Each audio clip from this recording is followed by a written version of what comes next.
Hey, Earthlings! Welcome to Dublin, which is gone cold suddenly. Actually, it's not that cold. Don't really need that. But so this is the second part of the interview that I did with Seb Alex, and he's kindly given me permission to reproduce it on my channel. So this is what that is, and so. Nothing much more to be said, really. I put a little clip at the beginning which shows you the topics coming up. So enjoy, as they say.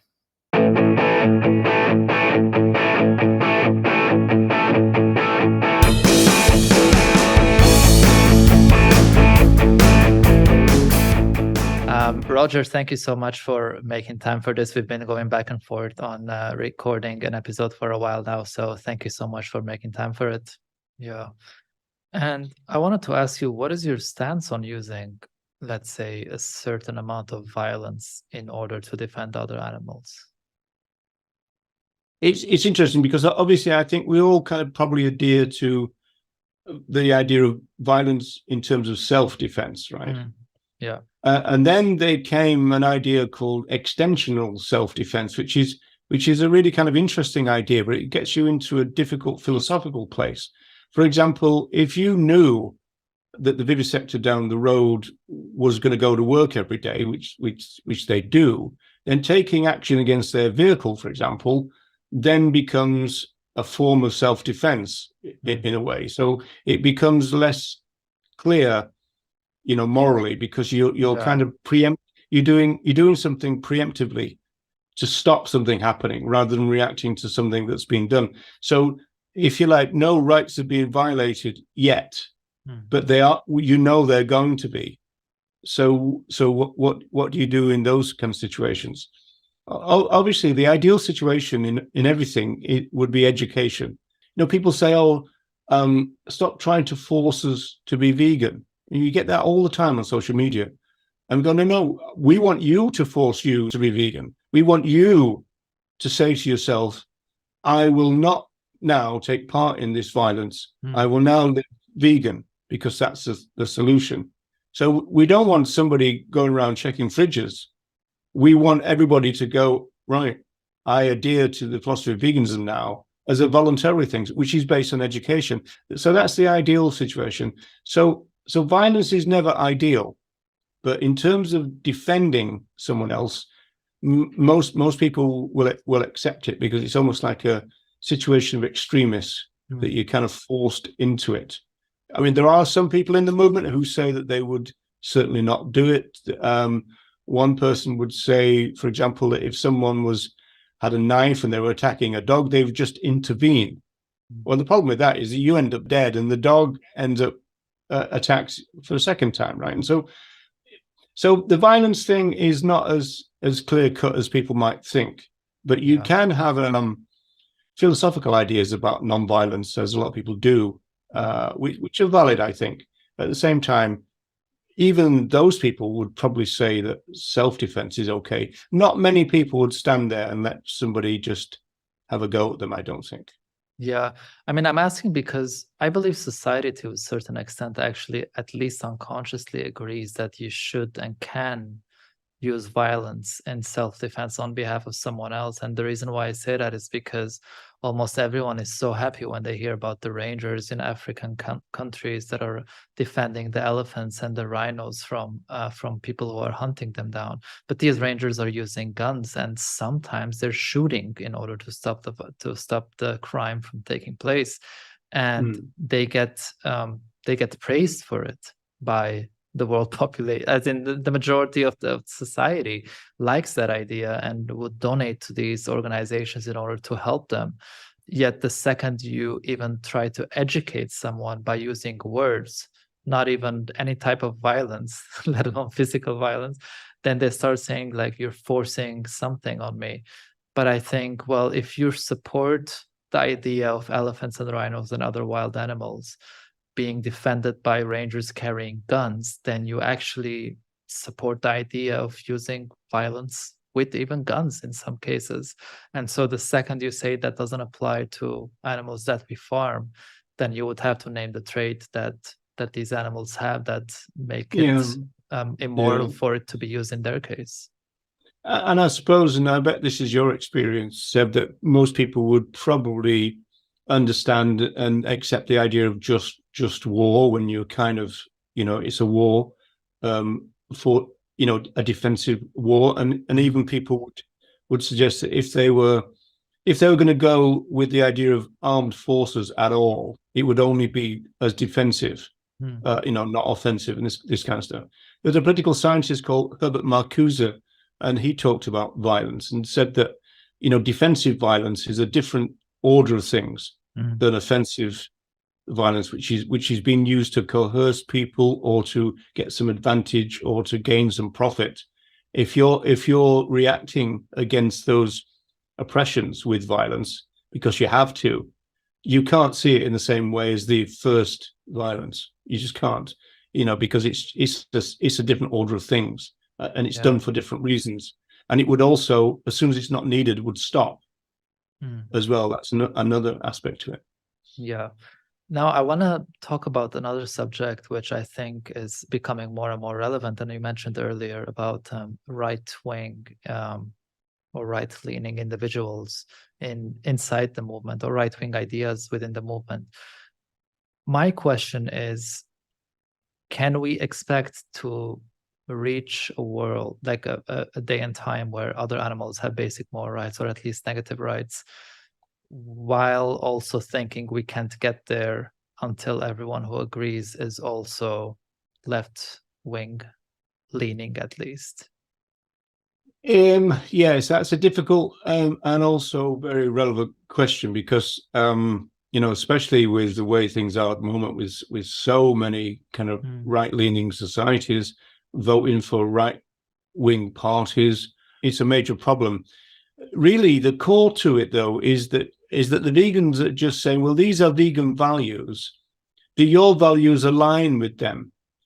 And if we accept, and some people don't, of course, but I think until recently, the last 20 years or so, everyone tended to accept that our values as a movement were kind of left-leaning, And Steve Besser's got a good way of talking about that. He said it's a pretty broad left church, from the anarchists and the communists through to the kind of left-leaning liberals. And so if you see that as our movement, and I think most people did, and they were influenced by second wave feminism and the civil rights movement and this kind of stuff, then it's a question of asking people who join the movement, do your values align with our the movement's values?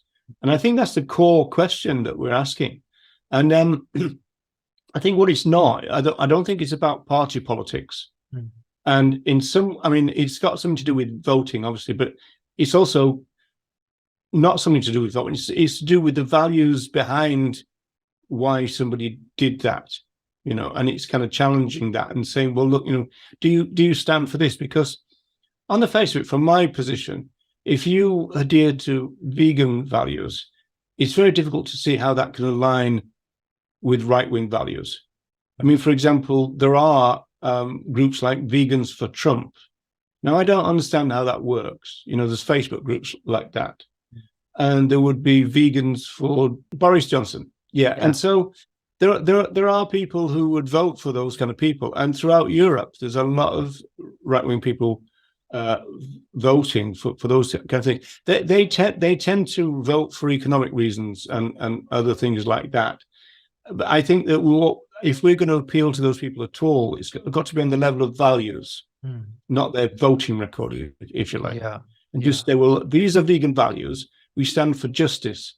We stand for justice for all. We're a non-violent movement. Ultimately, we're a peace movement.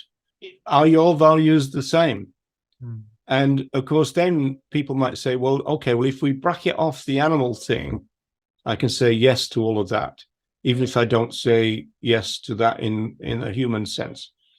Well, that from a values point of view doesn't kind of make much sense to me, to be honest. But I know a lot of people would say that we need to bracket off the animal movement for everybody else, and almost like insulate it from other justice movements. I think that's a mistake. And also, practically, I don't think it can be done.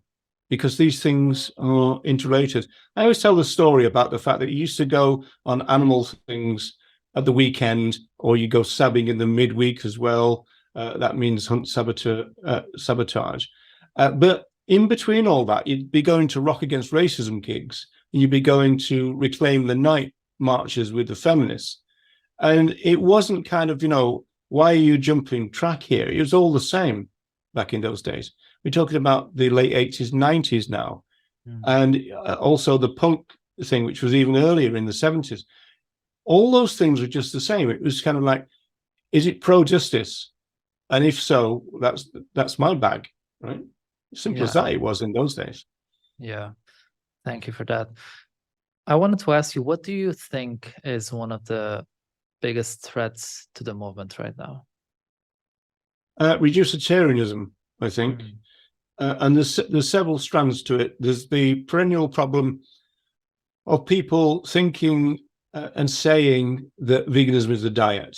And a lot of journalists think that. Well, where do they get that from? They essentially get it from looking at the older newspaper clippings and footage, which says that. And so we're not very good at kind of correcting that. But the problem is we often say it or imply it anyway. So there's reasons why people focus on what people eat in terms of numbers of other animals oppressed and all that. So we understand that, but in terms of philosophy, it's not really a diet thing. Again, we're talking about values, and actions that follow values. Well, if we believe in vegan values, then you eat a certain way, and you dress a certain way, and you buy certain cosmetics versus not, and you don't buy a whole range of things because of your values, right? And so that's a major problem, the diet thing. Another problem is that there's a lot of people trying to redefine veganism, and so some people are trying to make it as if it was a diet. There's a lot of people now trying to include products derived from other animals as part of veganism, and their rationale is that if you did that, you make the vegan movement larger, and that they would call people like me as a kind of purist, right? Yeah. And they would say, oh, you want the smallest movement in the world. Well, no, actually, I want the largest movement in the world, but I want this movement made up of vegans. So there's no point in redefining it back to vegetarianism or pescatarianism. And there's quite a lot of that now. People talking about, oh, well, what about backyard eggs? What about horse riding? What about bivalves? All these things. What about honey? So these kind of peripheral issues are kind of bubbling under all the time. Some influential people are kind of shifting back, in my view, towards a less than vegan situation. And then the final thing about reducetarianism is the animals only type. And that worries me, the sense that there are some people, I think it's only a minority, but for some reason they want to suggest that veganism is about other animals and that's all.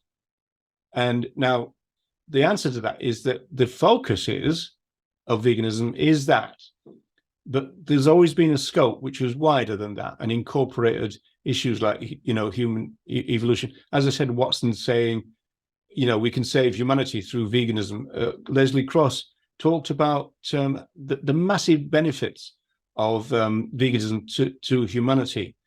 So the pioneers of our movement cared about humans. They wanted to get us out of that trough because they cared about them. They talked about human emancipation, that if we liberate other animals, it kind of liberates your mind, and that means that we liberate ourselves.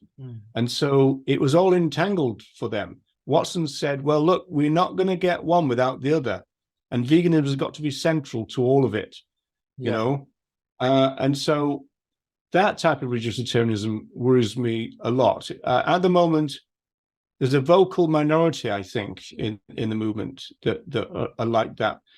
The other weird thing about it, Seb, is I don't understand their rationale, because having a focus and a scope doesn't damage the focus. Now, they're fearful that people will say, oh, don't do that animal thing, do this human thing. Well, nobody in the movement does that. Do you ever know anybody that trots along and says, well, actually, there's a human rights march down there. That's where we should be. We shouldn't be doing this. No, nobody does that, right? And so their fears seem to me to be unfounded and a bit irrational. So I don't actually understand the logic of animals-only veganism, but I do know it exists.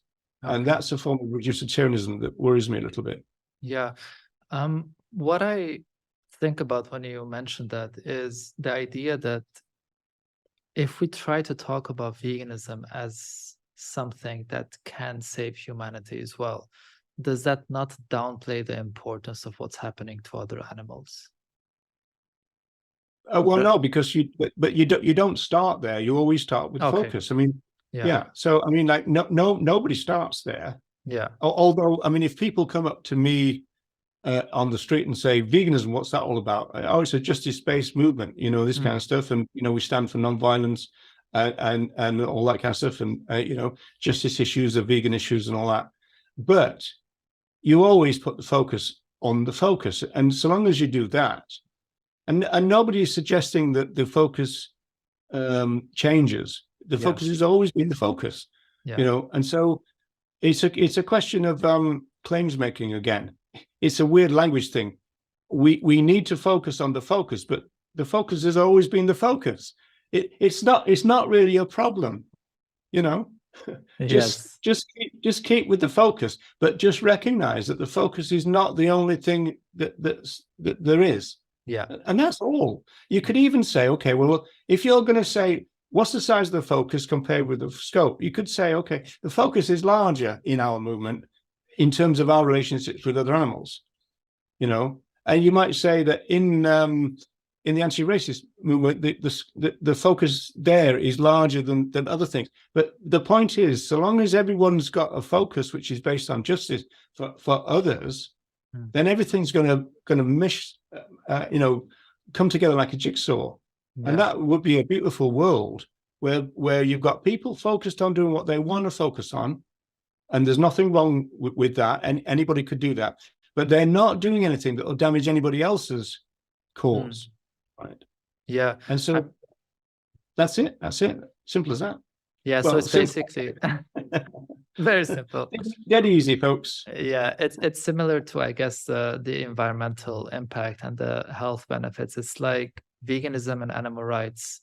The argument for animal rights is strong enough by itself. It just happens to be that we have this extra, which is environmental benefits. So the environmental argument is not there to try to make the rights-based argument stronger, because the rights-based argument is strong enough.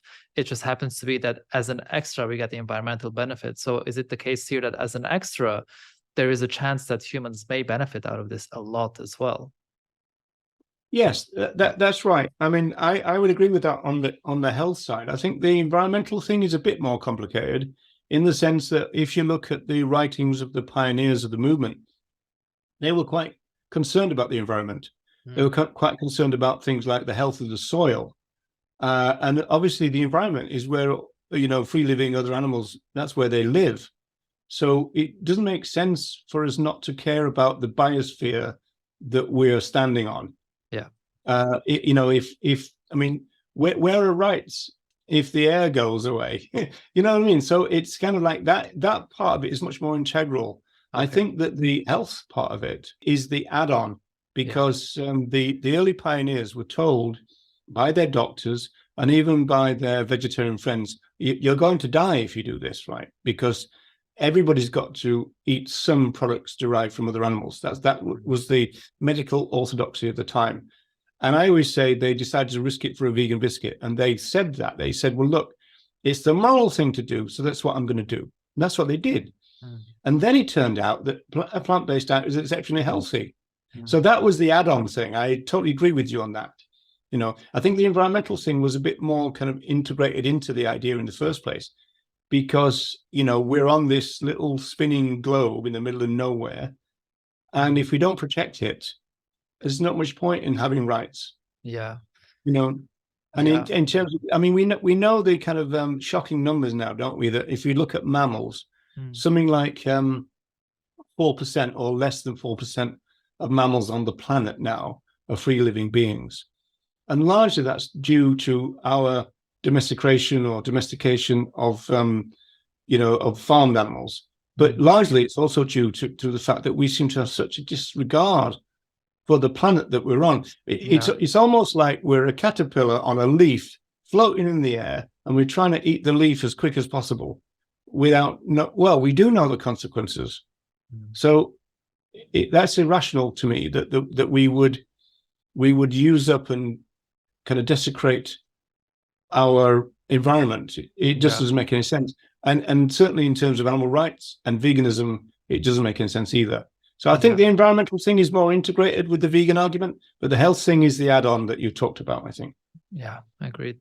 One of the last questions that I have is, in this day and age today, if someone told you, I have several opportunities and, let's say, financial freedom to do any type of activism that I can, which way of fighting for animal rights do you believe right now, considering this person has all the talents needed and all the means needed for all types of activism, which one would be the best way to go, in your opinion? Yeah, I think it would be good for somebody like that to act as a facilitator for others. And I agree with Ronnie Lee's idea that what we need is vegan education all the time and everywhere. And so it needs to, as it were, not just be in the city centres. It needs to be in the suburbs. It needs to be in the villages. It needs to be in the towns. And everywhere you can think, and in every form you can think of, it needs to be. And so that inevitably means it's got to be grassroots. So I think that we need a culture shift in the movement back to what it used to be, but back to where I remember. And I try not to look at this with rose-tinted glasses, but there's always a danger in the boring old fart part of it.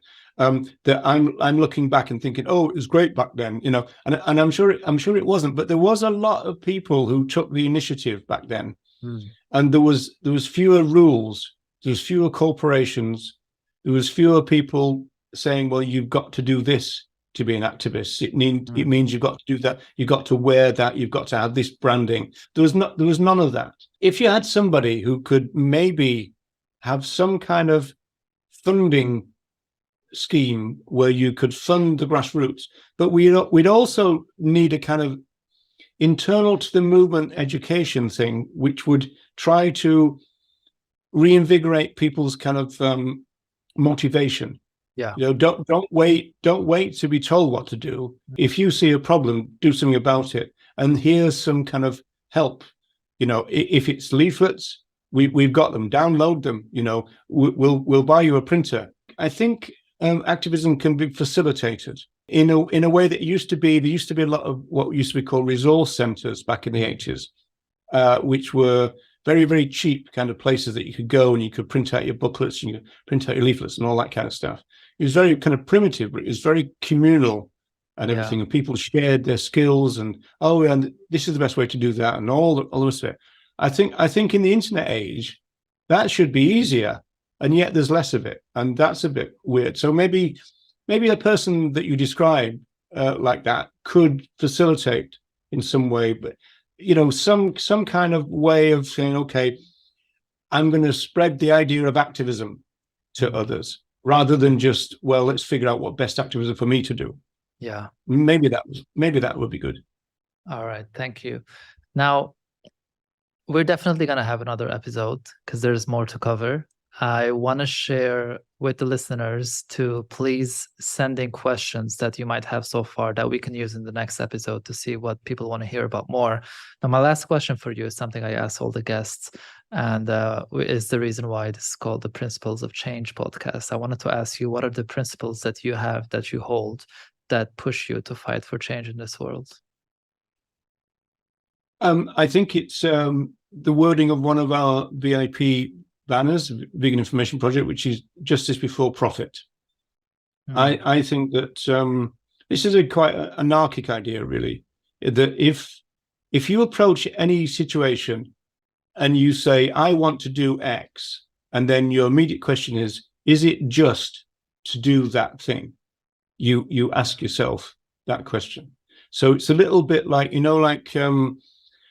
when people misunderstand anarchy, they think it stands for total freedom, but it actually means total freedom with total responsibility. And so an anarchist is supposed to do that too. Kind of, I want to do X, but is that a good thing to do? Is that a just thing to do? That's the first vegan question. Not, is this profitable, or am I going to become popular because of it? It's, is this a just situation to get involved in? So justice for profit, I'm saying. All right. Thank you so much. Roger, we will continue in another episode with more questions and more subjects to cover. As I said, I look forward to it. Yeah, I think we can do an episode every week if you wanted to. And my hair is going to be as long as your hair for the second one. All right. Thank you again so much for joining today, and I'm looking forward for the next ones. Thanks, Seb. It was a pleasure. Thanks very much. Thank you.